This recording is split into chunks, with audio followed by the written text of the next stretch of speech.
She's going to use Busoga, I'm going to interpret.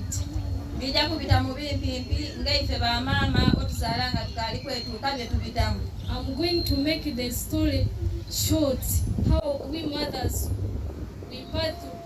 what we pass through.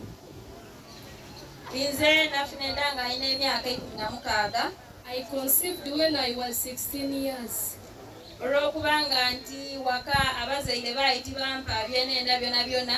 Because my parents were not able to provide what I need. And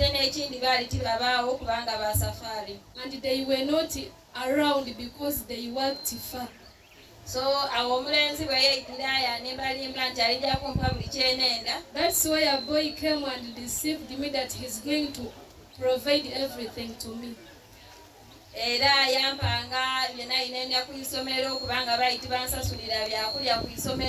And he could give me everything I need at school because they did not pay for me.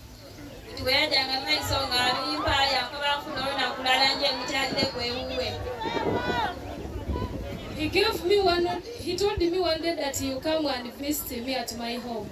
At that age, I didn't know anything about men. When I took away, I came and sent them to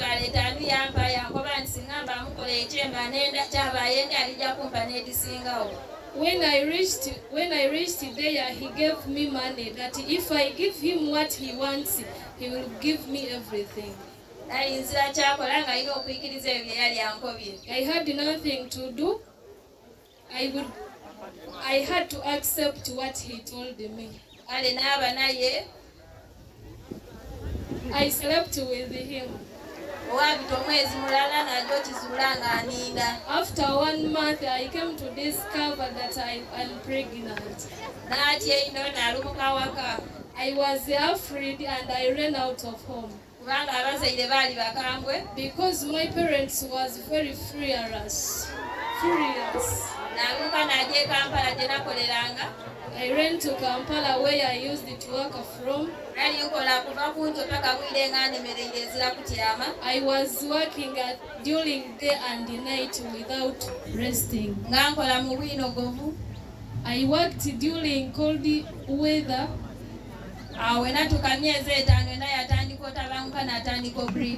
When it reached 5 months, I started bleeding. They took me to the hospital. I was afraid on that situation. I had to tell the parents.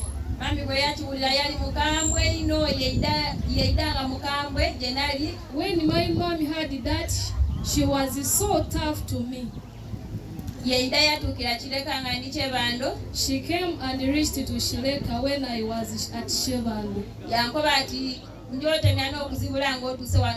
She told me to rush to her very fast.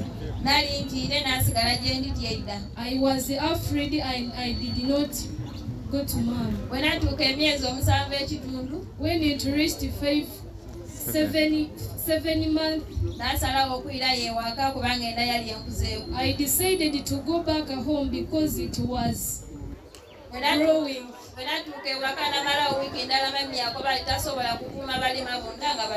When I reached home,